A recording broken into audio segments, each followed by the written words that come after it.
Because the times Woke up this morning thinking about Those summer days.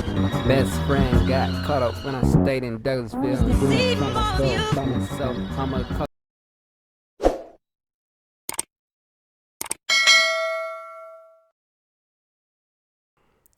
What's good, y'all? Welcome back to another video. So today we got Tyler Creator Heavy Metal Song question mark. I never heard of this before. Y'all be sure to like, subscribe. Shout out to my boy again. Matty Balls, pause. Boom. Recently, I saw Tyler the Creator live, and when he was performing the song New Magic Wand, he started yelling the lyrics. I turned to my buddy DK and I told him, wow, Tyler could really do metal or something. And that's when he told me that Tyler has done metal before. But before we get into it, here's a clip of what Tyler sounded like so you have an idea of the vocals I'm talking about.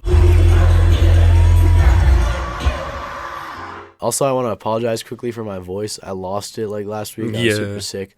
But I get it, yeah, bro. just excuse how I sound. On October 9th of 2012, a punk rock band by the name of Trash Talk released an album called 119 that had 14 tracks. One of the tracks was a song called Blossom and Burn featuring Haji Beats and Tyler the Creator. The song was a metal song or a punk rock song or whatever you want to call it, with an aggressive chorus from the lead singer Lee Spielman. Next up comes a verse from Haji Beats, which was crazy and unexpected, where he's just screaming the vocals. After that is Tyler's verse, and although he isn't yelling, his raw and raspy vocals really fit the grunge aesthetic of the instrumental. Go ahead and grab the chainsaw and take your cast off with your mask on.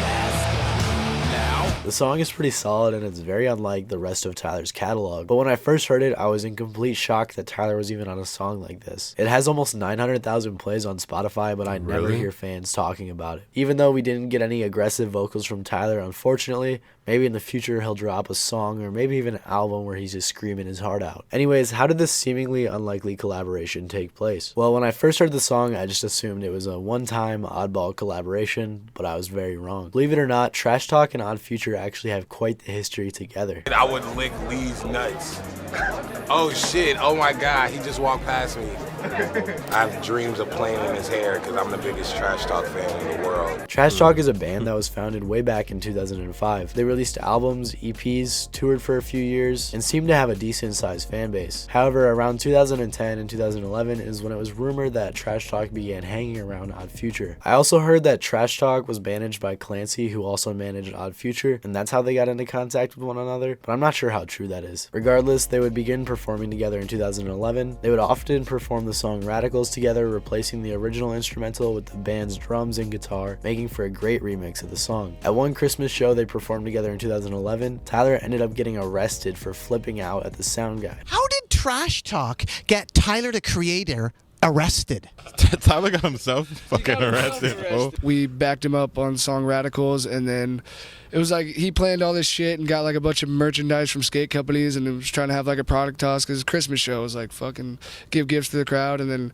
sound guy like pulled the mic and he fucking rented a piano to put on stage. He didn't even really get to play it, so he kind of flipped out, and then shit happened, and yeah, that's about it. They performed with Odd Future on occasion for years to come and even played at some of the Camp Flog Gnaw festivals. However, what's even more Lil interesting is Wayne? that Trash Talk signed to Odd Future Records in 2012. Trash Talk were the first people that weren't already in Odd Future to sign to the label, and were also the first non-hip-hop artists. They released a lot of content on the Odd Future YouTube channel, including music videos, vlogs, promo videos, and more. Tyler even directed the music video for their song FEBN, which was also released on the Odd Future YouTube channel. Because of their signing with Odd Future, they got a very solid boost in popularity, and again, a lot of these videos have hundreds of thousands of views, which is why I'm very surprised I don't hear anyone talking about them nowadays. Another super interesting fact is that Trash Talk was actually featured on Tyler the Creator's album Wolf. Where, you might be wondering? Well, it wasn't all of Trash Talk, but it was just the lead singer Lee Spielman, who was yelling vocals throughout the background of the song Trash Wang. Trash Wang!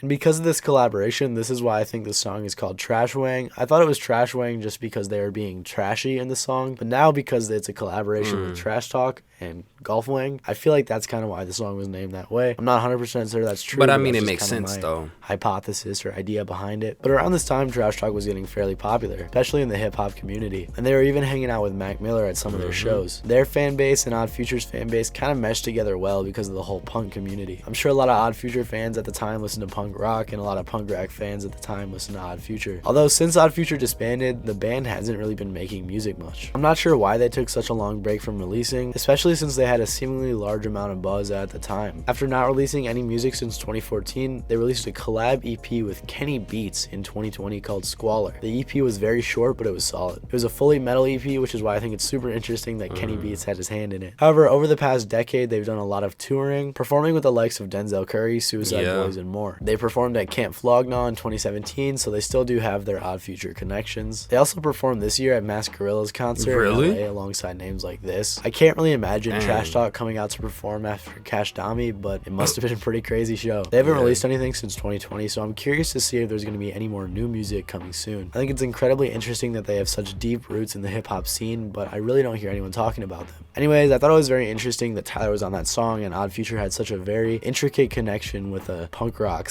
/ metal band. If you guys have heard of Trash Talk or listened to them, let me know in the comments below. If you guys like this video, make sure to check. I have, but I like, cause my brother, he loves what's called Odd Future.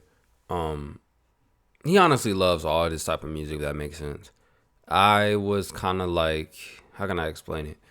So you know you have their older brother, right? My older brother is 20, I'm 19.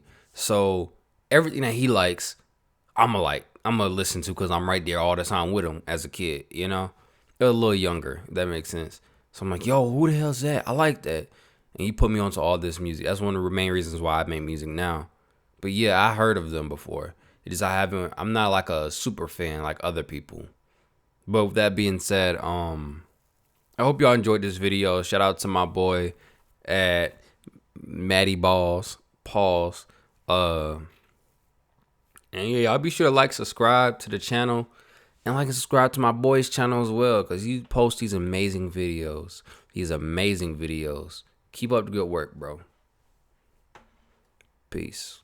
Mario the poet.